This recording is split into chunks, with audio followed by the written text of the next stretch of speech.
Hey, John here, Triple M Trapping. Today we're going to go through snares, and a lot of what we do here in northern Wisconsin. Get a lot of snow up here, so we're out on the snowshoes and breaking trails. You know, a lot of places where we have our bait set up. We're running cable restraints right here.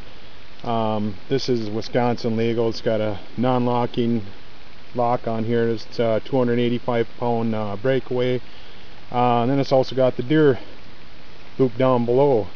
We'll kind of give you a little basics in how we set these up. You know, we get into our bait stations, and once I have a bait station going for a while, I turn around and I break trails off it, especially up here in the deep snow. I break trails in all directions.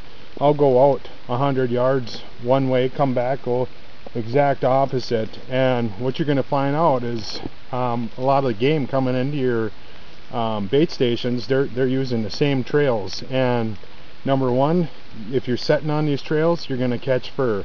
It saves me a lot of time running around through the woods and trying to go perpendicular to their trails and stuff. I make the trails that come in, and you're going to see, you know, 90%, 99% of everything that's coming into your bait is using your trails, especially when you're doing snowshoe trails like what I have set behind me. Today I'm going to kind of step you through, and you know what I like to do with snares. I got a lot of friends that use them, but I also got a lot of friends that really don't really have a good idea, and I get a lot of questions, you know, how I do it and stuff. And you know, these here, you know, you can buy online. Good friends of mine, Jeremy at the Snare Shop, they make excellent units as well. I build mine. You'll see a lot this year, a lot of our customs, what we have going out this year. You know, what I do with a lot of my snares, you know, there's people that use them and they're hung like the teardrop style over the trail. I don't like that, for the simple fact is when you get game coming into that teardrop, they actually have to push pretty hard with their chest to come out and push that out.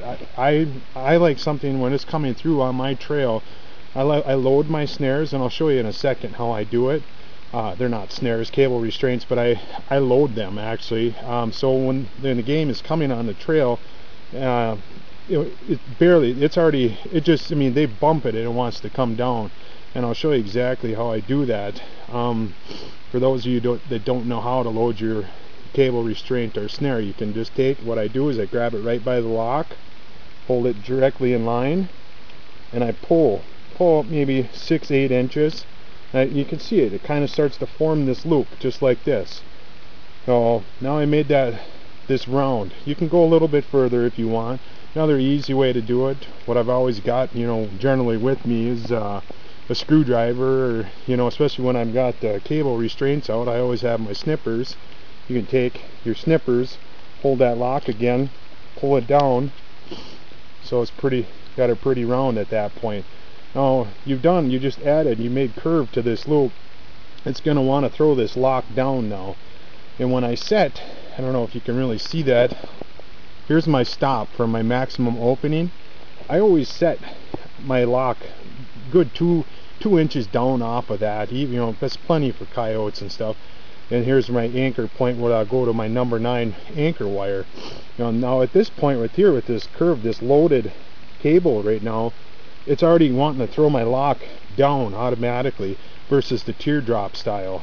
So now when the game comes through, I mean, look at there. I mean, I have hardly any pressure on that, and it's going. So, well, stay tuned. I'll show you here in a second how he set this up on these trails, and give you guys a good idea at home. Thanks for tuning in. Okay guys, John here back. Well, we got the set down. Just kind of give you guys an idea how I do this. You know, I take little here's pine branches, you know, close by, stick them in here to, you know, kind of block my trail on both sides. I don't really, you know, cover up, try to camo my set too much. They're naturally, when they come through here, they're going to want to push to the left because we have this tree branch pushing out onto the trail, and therefore I got my snare hanging right there. Number 9 wire coming up, it is ready. You know, got this one set up for fox coming in on the bait. You know, coyote will still hit this as well. You watch them come through, they got their nose and their heads are pretty low, so it's gonna work. So this is how I do, and like I said, I set these snowshoe trails just like this, little ways up there. Try and zoom in a little bit, and right up there you see the next tree branch sticking out there, approximately, oh, right there. I'm gonna make the next set right there.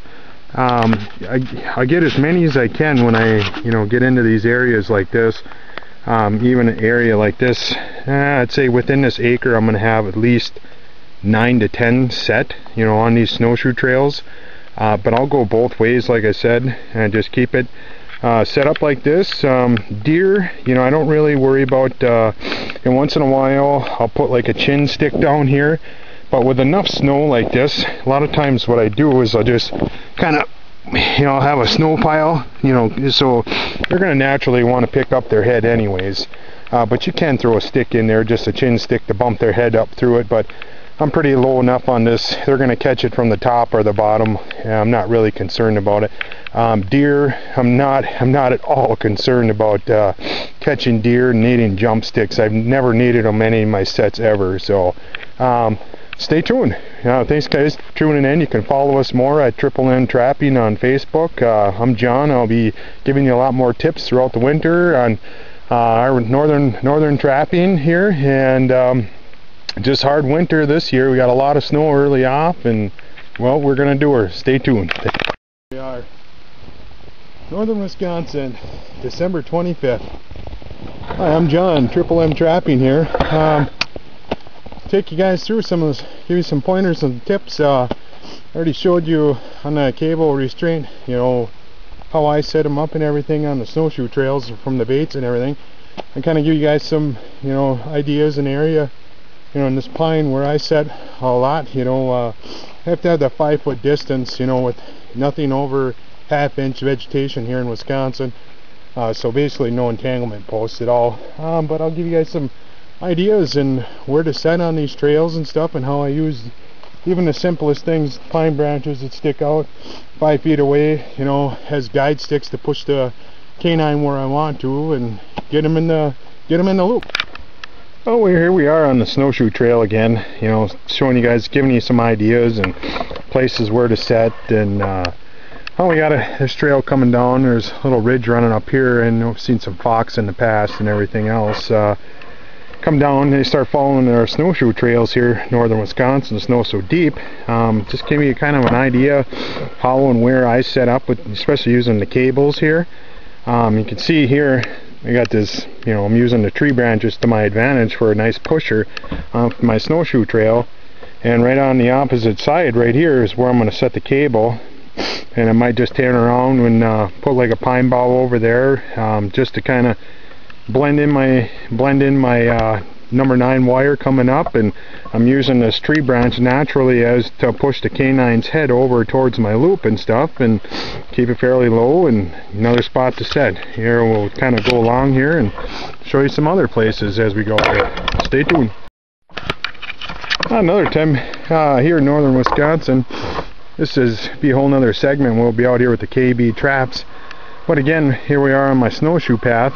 But what I do, I'll show you when I do all my snow sets, and I'm actually going to be using this little thin brush as my backing into here, and I'm going to actually, it's called the last ride slide. I learned from my dad. I don't know what it is really called, if there's a definite name for it, if it's just something he made up or whatever, but I've been using it for years, and he showed it to me and it worked well. Winter trapping, I've gotten a lot of canine with it in the past, and I mean, my dad, endless numbers and stuff. But I kind of stomp into an area with the snowshoes and stuff, right here, and like I said, right up in here, I will try and hold this still enough for you guys to see. There's my backing right here. Oh, right up in, oh gosh, right in there. I'm going to make a hole in there. Take the same gloves I use like beaver trap, and I'll reach up in there.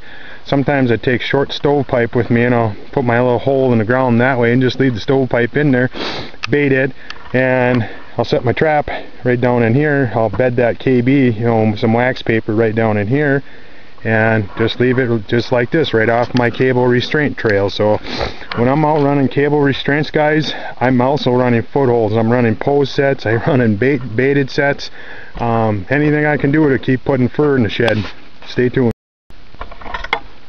Kind of give you an idea of area that I'm going through here. I mean, it's just thick. Awesome fox area, awesome coyote area. But you know, blazing our trails right on through.